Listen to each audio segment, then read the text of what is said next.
안녕하십니까. 오늘 연애학 특강 그 마지막 챕터를 시작합니다. 사랑, 북극성을 띄우다. 가치지향의 정신으로서 사랑입니다. 우리 일상에 소중한 말들이 있죠. 진리, 정의, 자유, 평화, 맑음, 인자함, 선함, 아름다움, 이런 등등의 말들이 그렇습니다. 이런 말들은 그 자체로 완전한 말들이라기보다는 우리로 하여금 부단히 그 완성을 추구하게끔 동기를 부여하는 계기가 되는 말들이라고 할 수 있습니다. 이럴 때 나는 북극성이라고도 부릅니다만 일반적으로는 가치 개념이라고 합니다. 그렇다면 나는 북극성과 가치 개념의 의미를 합쳐서 가치지향의 정신이라고 부르겠습니다. 당연히 사랑이라는 말도 가치지향의 정신에서 비롯됩니다.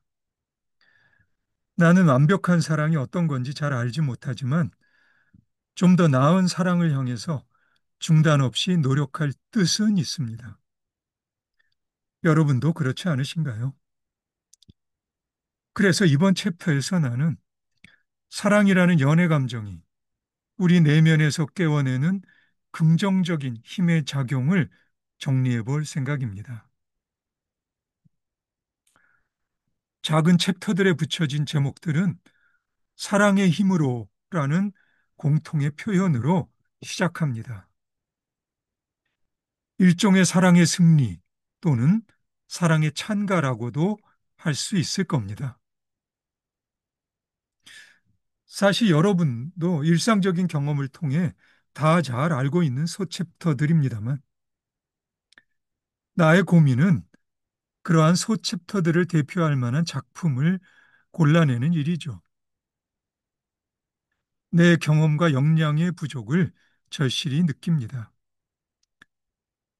내가 선택한 서너 편의 작품들에 구애받지 말고요. 여러분의 경험에서 비롯한 좋은 작품들을 떠올려 보시는 것이 중요합니다. 내 작업이 그러한 계기만 될 수 있어도 커다란 보람이겠어요. 이것은 소챕터들의 구분도 마찬가지여서요. 나의 구분은 단지 임의적일 뿐입니다. 여러분의 참신한 발상을 기대합니다. 출발점에서 소챕터들과 관련된 요점을 정리해 보면 사랑한다면 이들처럼입니다.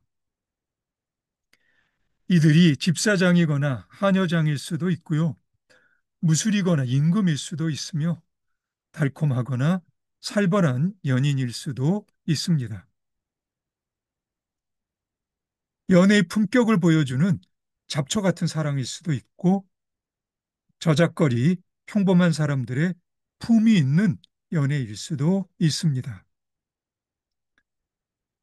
작은 챕터들마다 여러분이 떠올린 여러분의 경험이 너무나 궁금합니다만 지금은 일단 나의 경험들로부터 시작합니다. 그러면 첫 번째 소주제로 사랑의 힘으로 헌신에서 시작하도록 하겠습니다. 모두의 DNA에 찍혀 있는 자기라는 존재의 소중함을 넘어 연인에 대한 헌신을 가능하게 하는 것이 사랑의 힘입니다. 예, 우리 주위에는 헌신적인 사람들이 있죠. 특별한 사람들입니다. 하지만 대부분의 우리들은 자기 앞가림하기도 바쁩니다. 별 수 없습니다. 그런데 사랑을 하면 조금 달라지기도 합니다. 적어도 연인에게는 헌신적인 모습을 보이곤 하니까요. 경우에 따라서는 크게 주저하지 않고 희생도 마다하지 않습니다. 2004년 미국 기일징 정거 감독의 영화 이프 올리는 자기 중심적이었던 한 남자가 연인을 구하기 위해 자신의 목숨까지 희생하는 우여곡절의 슬픈 사연을 보여줍니다. 솔직히 영화 이프 올리를 만든 사람들이 희생에 대해 얼마나 진심인지는 잘 모르겠습니다만 사랑이라는 감정이 힘을 발휘하면서 연인으로 하여금 희생을 결심하게 하는 과정은 이야기의 환상적인 설정에도 불구하고 억지스럽지 않았던 것 같습니다. 그럼에도 나는 희생이라는 말보다는 헌신이란 말을 택합니다. 희생이란 말에는 어딘가 희생을 부추기는 권력의 냄새가 느껴지기 때문입니다. 내 경우만 놓고 보아도요. 나는 내 자식들이 희생적인 사랑보다는 헌신적인 사랑을 했으면 하는 바람이 있으니까요.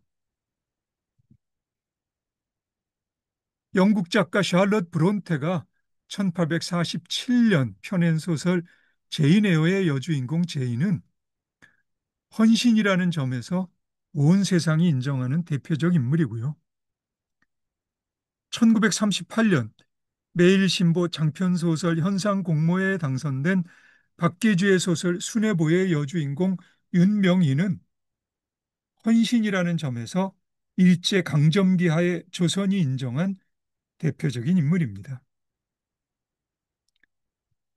순애보라는 한자의 뜻이 사랑의 순저라는 인생 기록이라니 그 헌신이 오죽하겠습니까?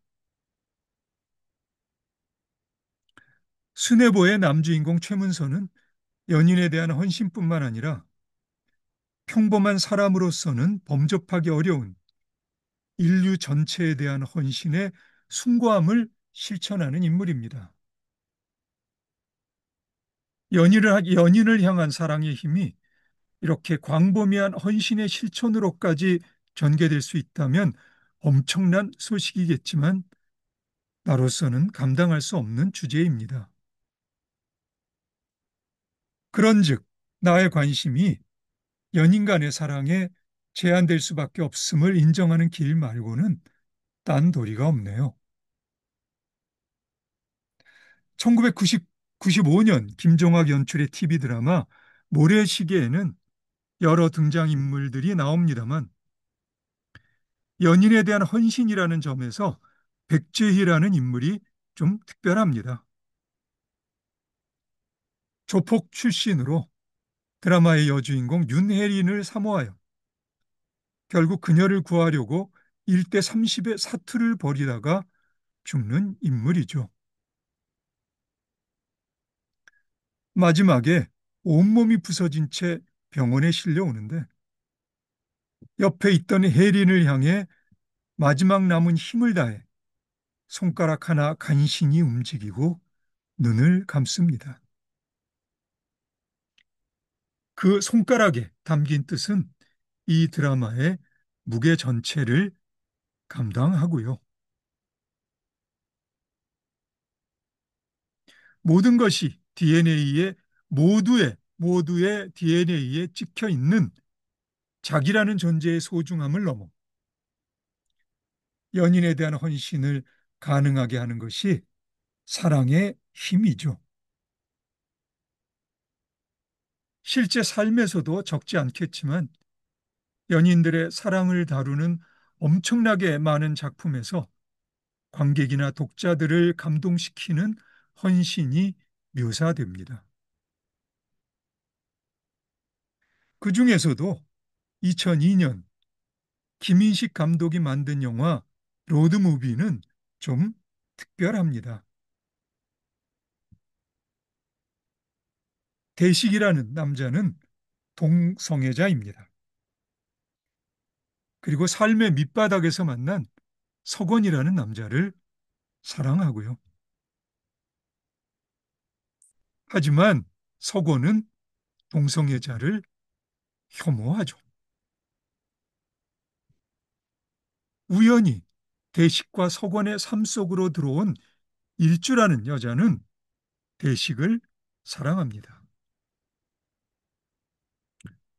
하지만 동성애자인 대식은 일주를 사랑할 수 없겠죠. 이처럼 관계의 어긋남 속에서도 대식과 일주는 아무런 보상도 바라지 않고 그저 자신의 연인에게 헌신합니다. 그리고 석원을 향한 대식의 헌신적인 사랑은 관계에 대한 석원의 생각을 바꾸게 할 정도로 힘이 셉니다. 로드무비는 거친 화면만큼이나 거친 세상의 이야기입니다. 전혀 행복한 이야기도 아니고요. 행복한 결말도 아닙니다. 그럼에도 불구하고 관객들이 영화 어디에선가 따뜻한 사람의 채취를 느낄 수 있다면 그것이 세상의 차가운 방구들을 데우는 헌신의 온기입니다. 적어도 나에게 영화 로드무비는 시인 안도현이 1994년에 펴낸 시집 외롭고 높고 쓸쓸한 제일 앞머리에 실려 있는 시 너에게 묻는다를 떠올리게 합니다. 이 시에서 시인은 연탄재를 함부로 발로 차지 말라고 당신은 누구에게 한 번이라도 뜨거운 사람이었느냐고 묻습니다. 시 전문은 이렇습니다. 연탄재 함부로 발로 차지 마라. 너는 누구에게 한 번이라도 뜨거운 사람이었느냐? 예, 시 전문입니다. 연탄재 함부로 발로 차지 마라. 너는 누구에게 한 번이라도 뜨거운 사람이었느냐? 예, 짧은 시죠?